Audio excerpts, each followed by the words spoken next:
Picture this moment, December 19th, 1944, deep in the frozen heart of Europe's darkest winter.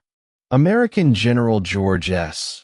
Patton stands before his commanders and makes an announcement so audacious, so seemingly impossible, that when German intelligence intercepts it hours later, they literally laugh out loud. Patton declares he will pull 3 entire divisions out of active combat, pivot them 90 degrees to the north, march them through the worst blizzard conditions anyone has seen in decades, and launch a full-scale attack on the southern flank of Germany's massive Ardennes offensive in just 48 hours. 48 hours. 2 days. The German High Command doesn't just doubt this claim, they mock it openly. Field Marshal von Rundstedt, one of Germany's most experienced commanders, flatly declares that no army on earth could execute such a maneuver in less than a week, probably 2. German intelligence officers dismiss the intercepted communications as obvious American propaganda, psychological warfare designed to intimidate them. In the command bunker of Army Group B, Field Marshal Walter Model reviews the report with his staff and waves it away like smoke. Patton is currently engaged in heavy fighting in the Saar region, Model reminds everyone. This is clearly disinformation meant to make us believe he can somehow be in 2 places at once. It's a trick, nothing more. But here's what makes this moment so extraordinary. What transforms it from a mere military maneuver into one of history's most stunning achievements. The Germans weren't wrong to be skeptical. What Patton was proposing actually was impossible according to every known principle of military logistics and operational planning. Moving large military formations requires meticulous coordination, extensive preparation, careful supply line management, and above all, time. You can't just snap your fingers and relocate 100,000 men with all their tanks, artillery, ammunition, fuel, food, medical supplies, and support equipment. The Germans knew this because they had spent decades perfecting mobile warfare. They had literally written the book on rapid armored operations. Their planning for the Ardennes offensive, codenamed Wacht am Rhein, was built on one fundamental assumption that they considered ironclad and unshakable. It would take the Allies at least 7 to 10 days, possibly 2 full weeks, to shift major forces from other combat sectors to respond to the German breakthrough. This wasn't guesswork or hopeful thinking. German staff officers had carefully studied Allied doctrine, examined American and British logistics capabilities, analyzed command structures, and decision-making processes. They had done their homework. A 90-degree pivot of 3 full divisions through winter conditions over shared roads while other units were also moving, minimum 2 weeks, possibly 3 if weather was bad. That was the professional military assessment, and it seemed completely reasonable. Colonel General Alfred Jodl, Chief of Operations Staff at German High Command, and one of the most analytically minded officers in the Wehrmacht, wrote in his diary on December 19th something that perfectly captures German thinking. American radio intercepts suggest Patton's Third Army will attack our southern flank within 48 hours. This is either brilliant psychological warfare designed to discourage our advance, or American commanders have completely lost touch with operational reality. No army in history has executed such a maneuver under such conditions in such time. Even General Heinz Guderian, the legendary father of German panzer tactics and arguably the world's foremost expert on mobile armored warfare, couldn't believe what he was hearing. When staff officers informed him of Patton's announcement, Guderian reportedly shook his head and said something remarkable. "If Patton actually accomplishes this, I will have to rewrite everything I know about armored operations." Think about what that statement means. Guderian understood armor and logistics better than almost anyone alive. He had pioneered the tactics that allowed Germany to conquer France in 6 weeks. He knew exactly what Patton was claiming to do, and he knew it violated every principle of operational art. The fuel calculations alone were staggering. The coordination required across dozens of units. Impossible. The planning needed to move that many vehicles on winter roads without creating massive traffic jams. It couldn't be done in 2 days. It just couldn't. German field commanders on the southern shoulder of the Bulge received orders to prepare for possible American counterattacks, but they were told to expect nothing for at least 3 or 4 days, probably longer. Forward units were instructed to focus on advancing westward toward their objectives, not on defending southward against threats that couldn't possibly materialize yet. The German 7th Army, responsible for covering the southern flank, was allocated minimal reserves because High Command genuinely didn't believe a major threat could develop that quickly. Why waste resources defending against something that wasn't coming? This disbelief, this absolute certainty that what Patton promised was impossible, this was Germany's first critical mistake. By the time they realized Patton wasn't bluffing, wasn't exaggerating, wasn't running a psychological operation, by the time they understood he was actually doing exactly what he said he would do, it was too late to shift their operational focus. The entire German offensive had been designed around assumptions that were already crumbling. Then came December 21st, 1944, and German confidence started to crack. Reconnaissance units along the southern sector began sending back reports that didn't make sense. Massive American troop movements heading north from the Saar region. Not small units, not patrols or probing forces, but entire divisions with full equipment trains. Radio intercepts confirmed Third Army units were actively disengaging from combat and repositioning. Most alarming of all, Luftwaffe aerial reconnaissance managed to get planes up despite the terrible weather, and they spotted something that shouldn't exist. Long columns of American vehicles, thousands of them, moving through the snowstorm in organized formations. At Army Group B headquarters, Field Marshal Model's tone changed dramatically. His chief of staff, General Hans Krebs, later recorded the conversation in command logs. Model paced the room, agitated, repeatedly demanding to know how this was possible.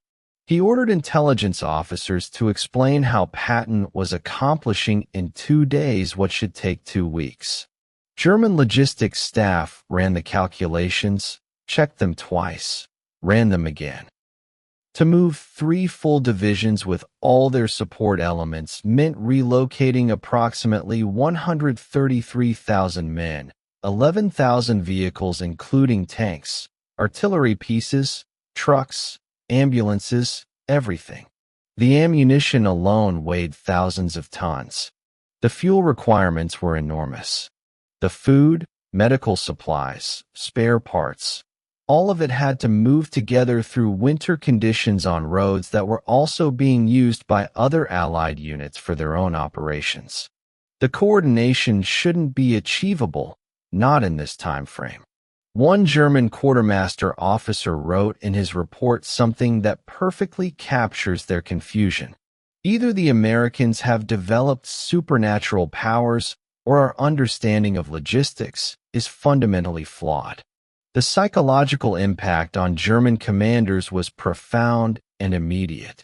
They had based their entire Ardennes strategy on Allied predictability, on American caution and slowness to respond.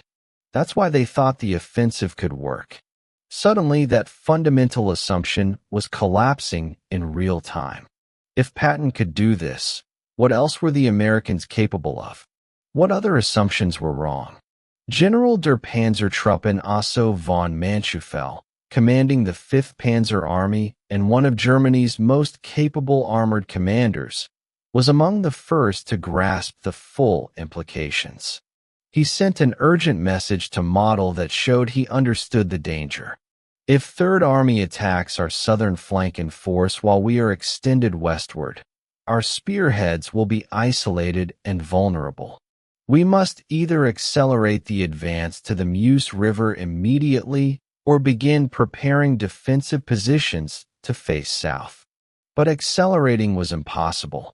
German spearheads were already struggling against fierce American resistance at critical points like St. Vith and Bastogne. The stubborn American defenders were buying time that was allowing Patton to work his miracle. Even more critical, German fuel shortages were becoming desperate. The entire offensive had been planned around capturing American fuel dumps to keep German armor moving. When those dumps weren't captured because American units fought harder than expected, German tanks literally began running dry. The irony wasn't lost on German officers who were paying attention. Here was Patton supposedly moving 3 divisions with thousands of vehicles through a blizzard, while German panzer units sat immobilized for lack of fuel. Colonel Hans von Luck, commanding a panzer regiment, later wrote something that revealed the shift in German thinking. We began to realize we were fighting an enemy with capabilities we had badly underestimated. The Americans we had thought of as wealthy amateurs with good equipment but poor leadership were now outmaneuvering us with operational flexibility we could no longer match. By December 22nd, German concern had turned to genuine alarm. Patton's forces weren't just moving. They were actually forming up in attack positions. This wasn't propaganda. It wasn't deception. It wasn't psychological warfare. It was real. It was happening. And German high command had no prepared response because they had never believed they would need one. Then came December 22nd, 1944, at 6 in the morning, and everything changed. Patton's 4th Armored Division, spearheading Third Army's attack, smashed into German positions on the southern flank of the Bulge with overwhelming force. The shock was total and immediate. German units that had been told they had several days to prepare were hit by a full-scale American armored assault barely 72 hours after Patton had made his announcement. The German 7th Army Command Post erupted in chaos. General der Panzertruppen Erich Brandenberger, commanding the southern shoulder, sent a frantic message to Army Group B that conveyed his shock. Under heavy attack from American armor, multiple divisions, this is not a probe or reconnaissance. This is a major offensive. Patton has actually done it. Field Marshal Model's response, carefully recorded in command logs, revealed his stunned disbelief even as it was happening. Confirmed that this is Third Army. Confirmed Patton himself is directing the attack. How is this possible? When confirmation came that it was indeed Patton's forces attacking in full strength with perfect coordination, Model reportedly threw down his marshal's baton in frustration and declared something that would echo through German military circles. We are fighting a genius. German soldiers on the receiving end of Patton's attack were equally shocked and unprepared. Lieutenant Hans Schmidt, whose unit faced the 4th Armored Division's assault, recorded in his diary an entry that captures the experience. The Americans appeared out of the snowstorm like ghosts.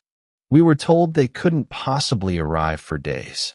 Yet here they were in overwhelming strength, attacking with coordination and ferocity we hadn't seen before. They fought like men possessed. At German high command in Berlin, the atmosphere turned grim. Hitler himself had personally guaranteed that the Americans couldn't respond effectively to the Ardennes offensive. He had predicted at least 10 days before any coordinated counterattack could be organized. Patton had destroyed that prediction in under 3 days. When informed of the attack, Hitler's response was characteristic and predictable. He blamed his intelligence officers for incompetence, his field commanders for weakness. He refused to accept that an American general had simply outthought and out-executed German operational planning. But the professional German officers, the men who actually understood military operations, they knew better. General der Infanterie Gunther Blumentritt, Chief of Staff to Field Marshal von Rundstedt, wrote in his after-action report something that professional military historians still quote today. Patton's relief of Bastogne represents one of the most brilliant operational achievements of the war. To disengage from active combat, move 3 divisions through winter conditions, and launch a coordinated attack within 48 hours requires staff work, logistics coordination, and command excellence that exceeded anything we accomplished even in our great victories of 1940. The German southern flank began collapsing. Units that should have been advancing westward toward the Meuse were instead fighting desperately just to hold positions against Third Army's relentless assault. The careful German timetable, already behind schedule due to American resistance, was now completely disrupted. Patton's attack didn't just relieve Bastogne, didn't just rescue the surrounded garrison. It broke the operational logic of the entire Ardennes offensive. As Third Army's 4th Armored Division finally broke through to Bastogne on December 26, German High Command faced a brutal realization. The Ardennes offensive had failed. Not primarily because of heroic American resistance at individual strongpoints, though that resistance was indeed heroic. Not primarily because of fuel shortages, though those shortages were critical. The offensive failed because George S. Patton had done something German planning assumed was impossible, and in doing so had exposed a fundamental weakness in German strategic thinking. Field Marshal Gerd von Rundstedt, overall commander of German forces in the West and one of Germany's most experienced officers, held a command conference on December 27. The minutes of that meeting, captured after the war, revealed the depth of German consternation and the beginning of a painful reassessment. Von Rundstedt opened with a damning assessment of their situation. We built our entire strategy on the assumption that Allied response would be slow, disorganized, and reactive. Patton has proven that assumption catastrophically wrong. We are no longer fighting the hesitant, cautious allies of 1942 and 1943. We are fighting an enemy who has learned to operate with speed and decisiveness that matches or exceeds our own capabilities. The strategic implications cascaded through every level of German planning. If the Americans could move 3 divisions 90 degrees in 48 hours, then German operational security was essentially meaningless. Any concentration of German forces could be met with rapid American response. The entire concept of surprise offensive operations, which was the very core of German tactical doctrine, was now obsolete when facing an enemy with such operational flexibility.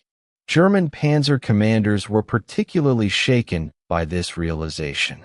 General der Panzertruppen Heinrich Freiherr von Luttwitz, whose forces had been diverted from the drive to the Meuse to counter Patton's attack, wrote bitterly in his report something that revealed the psychological impact. We created the concept of mobile armored warfare.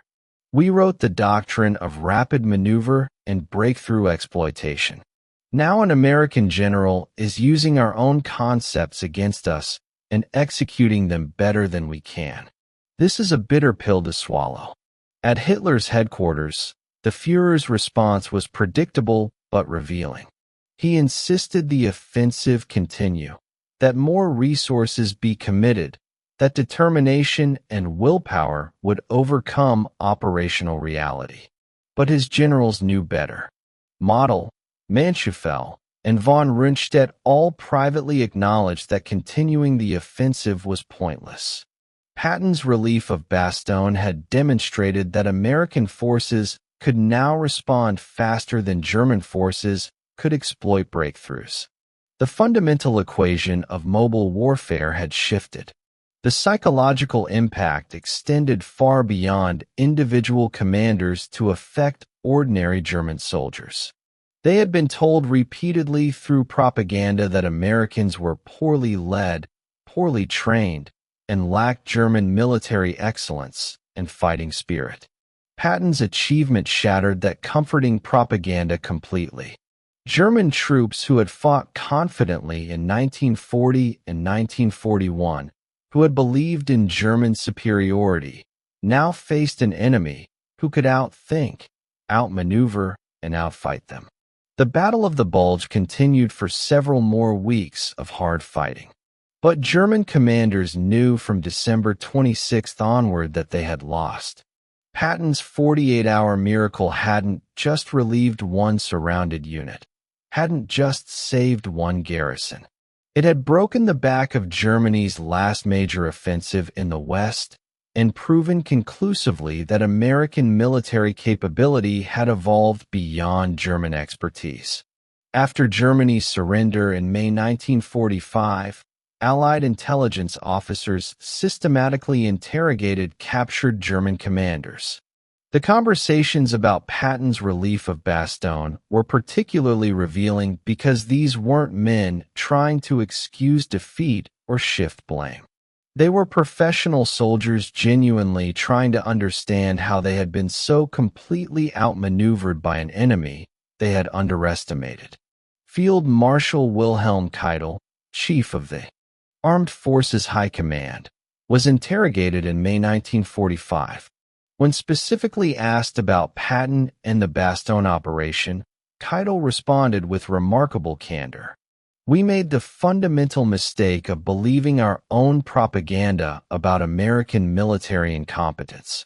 Patton destroyed that illusion permanently. His ability to move an entire army through a blizzard and attack within 48 hours demonstrated operational excellence that we could not match in 1944. Perhaps we could have done it in 1940 when our army was at its peak, when we had the resources and the initiative. By 1944, we had lost that capability. Patton still had it. Or perhaps the Americans had finally learned it." General der Panzertruppen Hermann Bulk, considered one of Germany's finest tactical commanders and a man who had studied warfare his entire life, offered a more analytical assessment. Patton understood something fundamental that we had forgotten. In modern warfare, the side that can respond faster controls the operational tempo and therefore controls the battle. He didn't wait for perfect conditions or complete information. He acted decisively with what he had. This is what we did in our great victories. By 1944, we had become cautious and slow, worried about every risk. Patton remained aggressive and fast. That difference in operational tempo determined the outcome. Even Model, who had directly commanded German forces opposing Patton's Third Army, acknowledged the achievement. Before his suicide in April 1945, facing capture and war crimes charges, Model told his staff something that revealed his professional respect. If Germany had possessed commanders who could operate with Patton's speed and flexibility, we would have won this war. Our early victories made us arrogant and complacent. We believed our doctrine was inherently superior. Patton proved that doctrine matters less than execution, and his execution was absolutely flawless. Perhaps most telling was the final assessment of General Heinz Guderian, the man who had initially said he would rewrite his understanding of armored operations if Patton succeeded. In post-war interviews, Guderian admitted with professional humility what Patton's achievement meant. "I did not believe it was possible. The logistics alone should have taken a week to coordinate properly. The movement through winter conditions should have been chaotic and disorganized. The attack should have been piecemeal and poorly coordinated. Instead, Patton achieved near-perfect coordination at every level. His staff work was superb. His subordinate commanders executed brilliantly. His logistics officers performed genuine miracles. This was not luck or accident. This was operational excellence at every single level of command, from Patton himself down to individual unit commanders. German military historians writing in the decades after the war were equally respectful in their professional assessments. General der Infanterie Hans Speidel, who had served as Rommel's chief of staff, wrote in his memoir something that became widely quoted in military academies. The relief of Bastogne stands as one of the finest examples of operational art in military history. Students at every war college should study not just what Patton did, but how his entire army executed so flawlessly under impossible conditions. The ultimate German judgment on Patton came from an unlikely source: ordinary German soldiers in prisoner-of-war camps after the war ended. Captured Germans frequently mentioned Third Army's relief of Bastogne as the specific moment they knew Germany would lose the war.